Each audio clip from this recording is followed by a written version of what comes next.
Hi hello welcome to రాముడు channel. ఈరోజు నల్లేరు పచ్చడి చేద్దాము. ఎలా చేసుకుందాం ఏంటనేది ప్రాసెస్ మీకు చూపిస్తా. చూడండి, నల్లేరు కాడలు అంటే ఇలా ఉంటాయి. పల్లెటూర్లు అంటే తెలుసు కానీ సిటీలలో అందరికీ తెలియదు కాబట్టి చూస్తున్నా. ఇది పల్లెటూర్లలో అడవుల్లో అట్లా బయట దొరికిద్ది. మనం కుండీల్లో పెట్టుకొని కూడా ఈ తీగను పెంచుకోవచ్చు. ఇవి బోన్స్కి గట్టిపడే ఔషధ గుణాలు ఉన్న చెట్టు.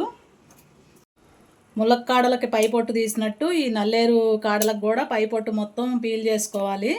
ఈ నల్లేరు దురద వస్తుంది కాబట్టి చేతులకి ఆయిల్ కానీ లేకపోతే గ్లౌజులు వేసుకొని కానీ పొట్టు తీసుకుంటే చేతులు దురద పెట్టుకుని ఉంటాయి.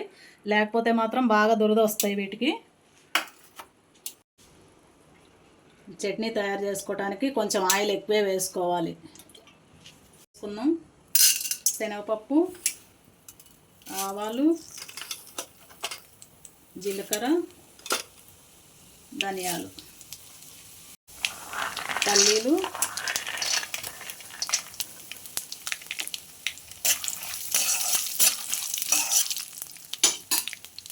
నువ్వులు,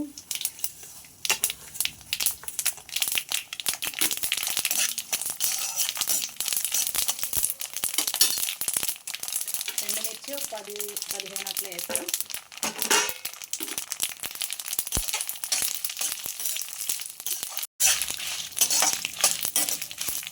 వీటన్నింటినీ మంచిగా వేయించుకోవాలి.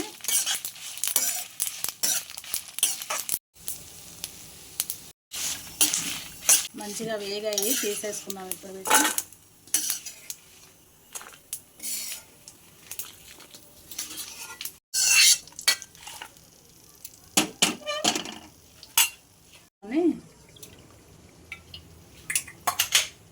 నల్లేరు కాడలు వేయించేసుకున్నాం.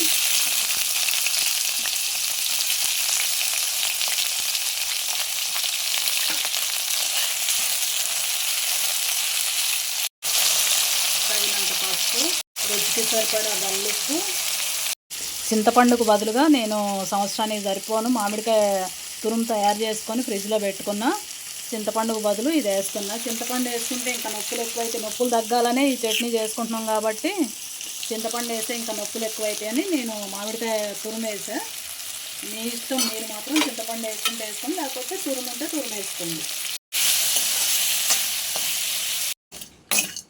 నల్లేరు అయితే మంచిగా వేగిపోయింది.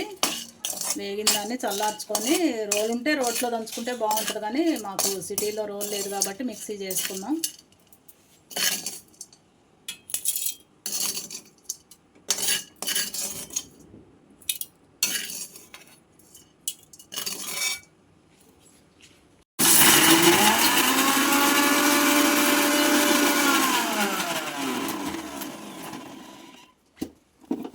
నల్లేరు అయితే ఇట్లా నలిగిన దాంట్లో ఎండుమిర్చి కూడా అన్నీ వేసి పట్టేసుకున్నాం.